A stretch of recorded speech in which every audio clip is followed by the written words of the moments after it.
Today news के प्रायोजक है Saluja auto furniture world, Shivam hotel restaurant cum bar, north point school, Balaji fashion और Aarti and sons. Dhanbad के धनसार थाना क्षेत्र के बरमसिया स्थित FCI गोदाम लोडिंग पॉइंट पर गुरुवार को किराया बढ़ाने को लेकर हुए विवाद के बीच गोलीबारी की घटना से हड़कंप मच गया। इस फायरिंग में ट्रक चालक श्रवण यादव गंभीर रूप से घायल हो गए। उन्हें तत्काल शहीद निर्मल महतो मेमोरियल मेडिकल कॉलेज अस्पताल यानी SNMMCH में भर्ती कराया गया, जहां उनका इलाज जारी है। घायल चालक के भाई सत्येंद्र यादव के अनुसार ट्रक चालक और खलासी ठेकेदारों से किराया बढ़ाने की मांग को लेकर प्रदर्शन कर रहे थे। इसी दौरान ठेकेदार संजय सिंह का पुत्र कुणाल सिंह अपने सहयोगियों के साथ मौके पर पहुंचा और अचानक गोलियां चलाने लगा। बताया जा रहा है कि करीब 10 से 15 राउंड फायरिंग की गई, जिससे श्रवण यादव के पैर और हथेली में गोली लगी। घटना के बाद स्थानीय लोगों ने आरोपी को पकड़ने की कोशिश की, जिसमें एक वाहन भी क्षतिग्रस्त हो गया। सूचना मिलते ही धनसार पुलिस मौके पर पहुंची और आरोपी कुणाल सिंह को हिरासत में लेकर इलाज के लिए अस्पताल भेजा। थाना प्रभारी मनोहर करमाली ने बताया कि घटनास्थल से एक पिस्तौल, 2 मैगजीन और लगभग 12 जिंदा कारतूस बरामद किए गए। एक वाहन को भी जब्त कर लिया गया। फिलहाल धनसार थाना, बैंक मोड़ थाना और RPF की संयुक्त टीम मामले की जाँच कर रही है। घटना के बाद क्षेत्र में तनाव का माहौल बना हुआ है। पुलिस ने लोगों से शांति बनाए रखने की अपील करते हुए कहा कि जांच पूरी होने के बाद ही आगे की कार्रवाई की जाएगी। उधर से कुणाल सिंह और उसको बाबूजी सब आया यहाँ सब स्ट्राइक के लिए था। तो बोल रहे ट्रैक काय लगेले है, हम लोग के भाड़ा बढ़ाइए। तो उसी में वो आया, 2 उसी में गोली चला दी। कौन चलाया? सूचना मिली थी हम लोगों के यहाँ फायरिंग हुई है। हम लोग आए यहाँ पर, तो जिसको गोली जो चला है वही पकड़ा गया है, उसको इलाज के लिए भेजा गया है। और जिसको आदमी को जांग में लगी है गोली, उसको भी इलाज के लिए भेजा गया है। कितने बजे चला था जानकारी? सर यहाँ 40 मिनट पहले कितना गोली चला था? गोली कितना चले तो पता नहीं चल पाया है, क्योंकि यहाँ पर देख रहे हैं हम लोग जैसे कि 2 मैगजीन है, गोली है और पिस्टल भी बरामद हुआ है। एक पिस्टल है, अभी हम लोग गिने नहीं है, रखा गया है यहाँ पर।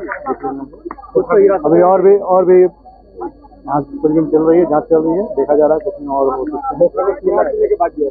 खोजा जा रहा है, खोखा भी मिला है। हिरासत में भी लिया जाएगा? अभी हिरासत में नहीं लिया गया है, कोई चोट लगी है तो इलाज के लिए भेजा गया है। पूछताछ के दौरान कौन है वो जिनको हिरासत में? अभी पूछताछ किया जा रहा है। इलाज पहले जरूरी था, इलाज कराया जा रहा है। अभी हम लोग जाँच कर रहे हैं उस विषय पर, क्या कारण था, क्यों ये घटना को अंजाम दिया गया। गाड़ी जब होगी? हाँ, गाड़ी है, इसी गाड़ी से बताया जा रहा है कि आए थे लोग। कितने लोग आए थे जानकारी?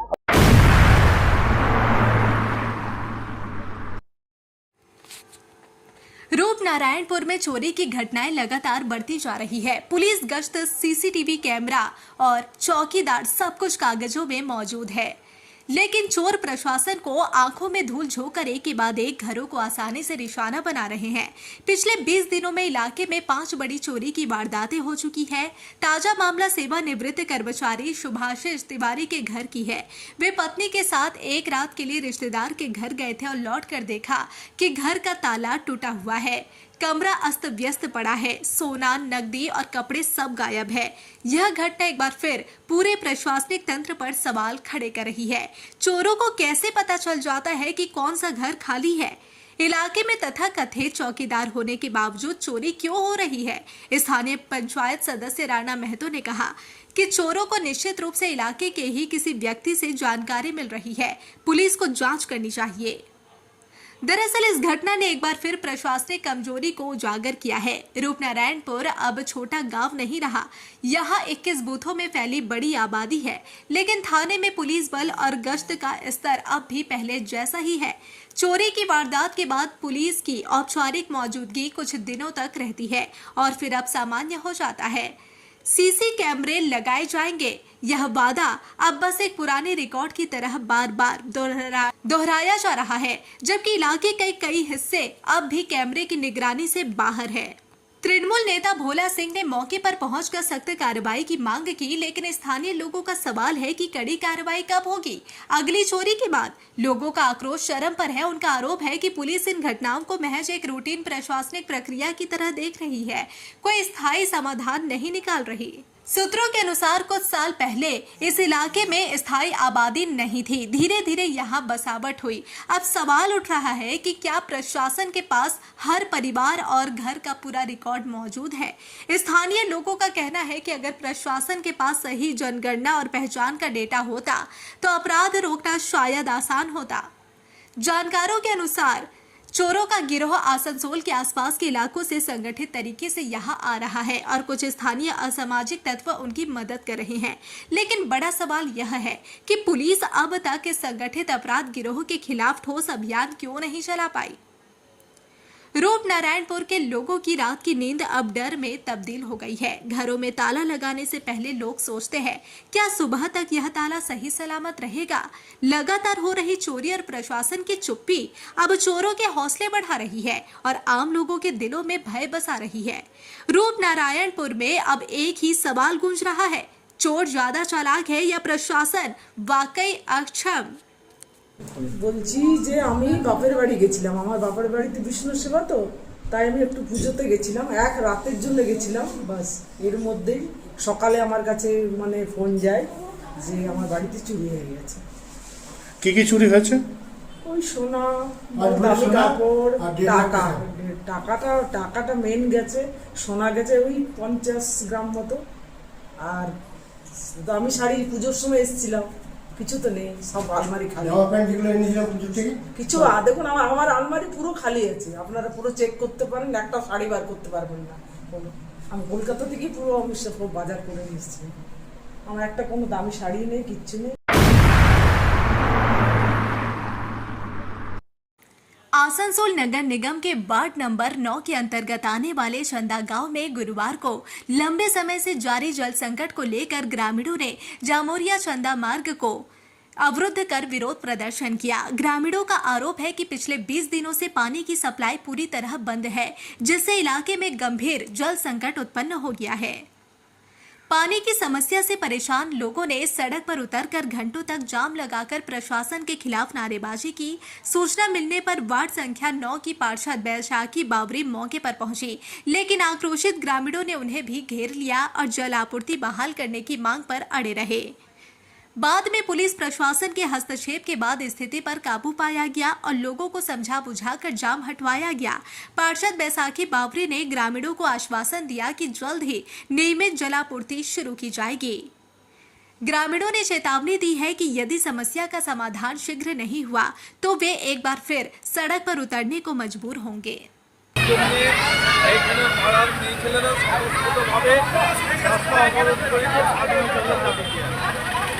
লাস্ট আমাদের 28 তারিখে জল দেওয়া হয়েছিল। আমরা পিএইচির সাথে যোগাযোগ করলে তারা বলে যে মেশিনারি ত্রুটির জন্য ওদের ট্যাঙ্কি ফুল হয় নাই এবং ফুল না হওয়ার জন্য ওরা জল ছাড়তে পারেনি। তো এর আগেও তো মাঝে আপনারা পথ অবরোধ করেছিলেন, আমরা পানীয় জলের পথ অবরোধ করেছিলাম, তখন ওরা সপ্তাহে একদিন করে আমাদের জল দিয়েছিল, কিন্তু বর্তমানে সেটাও বন্ধ করে দিয়েছে। আমরা এখন দাবি রেখেছি, ওরা বললো আজকে 12টার পর আমরা চেষ্টা করছি 3 থেকে 4 ঘন্টা জল দেওয়ার জন্য। এই যে বারংবার এবং আমাদের পাড়ার মহিলাদের আমরা বলেছিলাম যে বিভিন্ন পাড়াতে আমরা জলের ট্যাঙ্কির বন্দোবস্ত করছি, কিন্তু ওনারা আমাদের পাড়ার মেয়েছেলেরা তাদের রাজি হয়নি।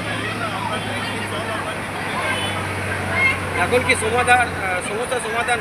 এখন সমস্যার সমাধান বলতে পিএইচি এবং আমাদের ইঞ্জিনিয়ার চেয়ারম্যান তাদের সঙ্গে যোগাযোগ করে তারা বলেন যে মোটামুটি আজকে 12টা সাড়ে 12টার মধ্যে জল দেওয়া হচ্ছে, তারপরে আপ্রাণ চেষ্টা করা হচ্ছে যত তাড়াতাড়ি এই সমস্যার সমাধান করা যায়। এই সমস্যা যদি সমাধান না হয় তাহলে কি আগামী দিন কি আবার কি আপনারা আন্দোলন? ওনারা তো এখানে যারা পাড়ার ইয়ারা তারা তো বলেই যে যদি সমস্যার সমাধান না হয় বলবেন। আমাদের দিদিদেরকে বলেছি আমরা, যে দিদিরা তো জানে, অবগত আছে ওরা, যে আমাদের কালাজোরের পাইপলাইন ভেঙে গেছে। তো আমাদের ওই পাইপ থেকে জল আসছে আমাদের ক্যান্ডেলের ট্যাঙ্কিতে, তো ওটা আমাদের ওইখান থেকে সব দিকে ডিস্ট্রিবিউট হচ্ছে, সব মানে প্রত্যেকটা বুথেই জল যাচ্ছে। আমার 9 নম্বর ওয়ার্ডেও জল আসছে, না আসা নয়, কিন্তু আমাদের এখানে একটু ইস্যু আছে, জলটা ওভারলোড না হলে বলছে জল ছাড়া যাচ্ছে না। তো সে কারণে আমরা অলরেডি চেয়ারম্যানের সঙ্গে কথা বলেছি, আমরা বলেছি আমরা যদি পাইপলাইনে আর যদি অসুবিধা হচ্ছে তাহলে আমরা গাড়িতে করে জল দেবো, না দেওয়া হবে না।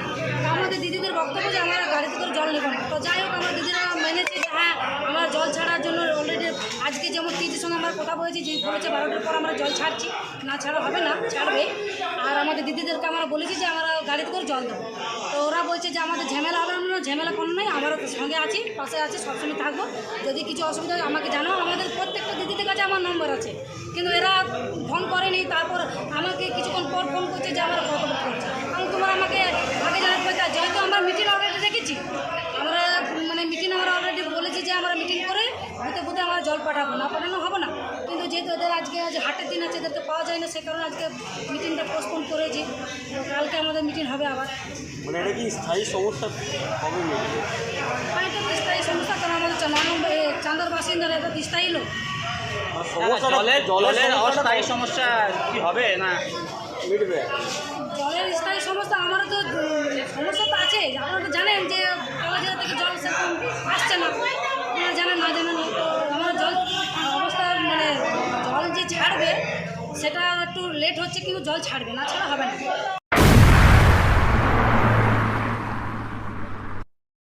उत्तर बंगाल में आई भीषण आपदा से प्रभावित लोगों की सहायता के लिए कुल्टी विधानसभा क्षेत्र में राहत सामग्री संग्रह अभियान चलाया गया। यह कार्यक्रम कुल्टी मंडल 1 के बराकर बाजार में आयोजित किया गया, जहां स्थानीय लोगों और भाजपा कार्यकर्ताओं ने बढ़ चढ़कर भाग लिया। इस अवसर पर कुल्टी के लोकप्रिय विधायक डॉक्टर अजय कुमार पोद्दार स्वयं उपस्थित रहे और लोगों से आपदा पीड़ितों की मदद के लिए आगे आने की अपील की।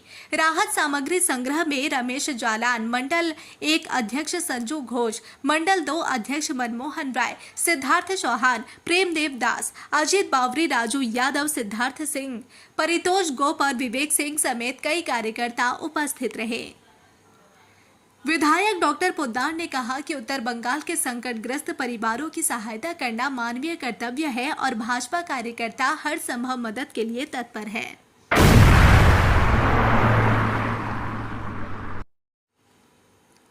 बुधवार रात कुल्टी थाना क्षेत्र के पारबेलिया के हिजोली गांव निवासी स्वरूप चट्टराज ने बताया कि उनकी गर्भवती पत्नी को पेट दर्द की शिकायत पर ईएसआई अस्पताल में भर्ती किया गया था। वहां से उन्हें सेंट्रल रोड स्थित एक निजी अस्पताल में रेफर किया गया। आरोप है कि उस अस्पताल में कोई चिकित्सक मौजूद नहीं था। बाद में किसी अन्य अस्पताल के डॉक्टर को बुलाकर समय से पहले प्रसव कराया गया, जिसके बाद उनकी पत्नी की मौत हो गई। स्वरूप चट्टराज का आरोप है कि चिकित्सा में लापरवाही के कारण उनकी पत्नी की मौत हुई। उन्होंने यह भी बताया कि अस्पताल प्रबंधन ने उन्हें किसी बात की जानकारी देना जरूरी नहीं समझा। स्वरूप चट्टराज ने कहा कि उनकी पत्नी और नवजात कन्या अस्पताल प्रशासन की देखरेख में थी जब तक कि डॉक्टर नहीं आ गए। আমি একটা প্ল্যান্টে কাজ করি, আমি ইএসআই পাই। ইএসআইয়ের জন্য আমি আমার বউকে রাত্রিবেলা প্রায় 3:30 নাগাদ ইএসআই হসপিটালে নিয়ে আসি। সামান্য একটু পেটে ব্যথার জন্য আর পায়খানা হচ্ছিল না, সেই জন্য নিয়ে আসি। ইএসআই হসপিটালে কোনো ডাক্তার না থাকায় তারা রেফার করে এইচএলজিতে। তো এইচএলজি কর্তৃপক্ষ বলেন যে পেশেন্ট ভালো নেই। আমরা চেয়েছিলাম যে রেফার করে দিন ডাক্তারবাবু, কিন্তু বললো না, রেফার হবে না, এখানে সিজার করতে হবে। এইচএলজি কর্তৃপক্ষ রেলের কোন ডাক্তারকে নিয়ে এসে তাকে দিয়ে সিজার করিয়েছে। তাকে দিয়ে সিজার করার পর বডি ডেথ হয়ে গেছে। ডেথ হওয়ার পর আমাদেরকে না কোনো জানিয়ে পুলিশ ফোর্স ডেকেছে, পুলিশ ফোর্স দিয়েছে। তারপর বাচ্চাও যে হয়েছে, একটা মেয়ে হয়েছে, মেয়ের বয়স 8 মাস 6 দিন। এই বাচ্চাকে নিয়ে আর ডেড বডি নিয়ে আমরা কোথায় যাব? এইচএলজি কর্তৃপক্ষ কোনো আমাদের কথা শুনছে না।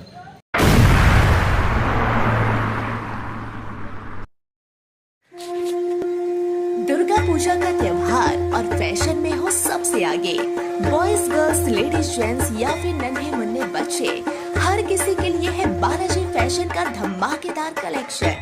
यहाँ मिलेगी हर तरह की स्टाइलिश साड़ियाँ, डिजाइनर सलवार सूट, मॉडर्न और पारंपरिक लहंगे, ट्रेंडी फैशन आउटफिट्स, सब एक ही छत के नीचे।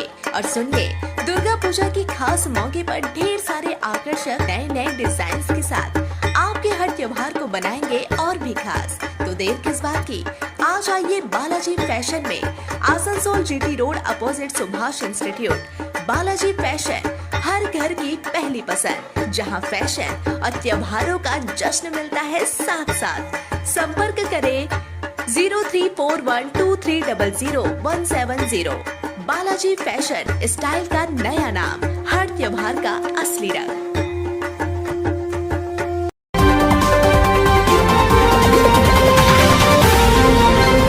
City today news. चौंदा मोड़ स्थित प्रतिष्ठित अंग्रेजी माध्यम के आसुसोर नॉर्थ पॉइंट स्कूल में नर्सरी से क्लास 9वीं और 11वीं के लिए प्रवेश खुला है। ऑनलाइन नामांकन की भी सुविधा। स्कूल में सारी आधुनिक सुविधाएं उपलब्ध हैं। Air condition computer lab, air condition auditorium, swimming pool, पूरे स्कूल कैंपस में सीसीटीवी निगरानी, स्कूल ट्रांसपोर्ट की भी सुविधा। संपर्क करें आसुसोर नॉर्थ पॉइंट स्कूल में। নতুন বাড়ি কি করে সাজাবো বুঝতেই পারছি না, পেয়ে গেলাম থ্যাংক ইউ ফার্নিচার ওয়ার্ল্ড। চলো দেখি এখানে কি কি বিশেষ আছে। ডাইনিং টেবিলও অসাধারণ, ক্লাসিক থেকে শুরু করে একদম মডার্ন পর্যন্ত। ড্রেসিং টেবিলের সম্ভার, ওয়াও এত ডিভান্স। সোফা সেটের অ্যাট্রাকটিভ কালেকশনস, উফ আর পাচ্ছি না, কোনটা নেব? সবই একই অপরের চেয়ে দারুণ। ফার্নিচার ওয়ার্ল্ড, আকর্ষণীয় ফার্নিচারের দুনিয়া। सिटी टुडे न्यूज के प्रायोजक है Saluja auto, furniture world, Shivam hotel restaurant cum bar, north point school, Balaji fashion और आरती एंड सन्स।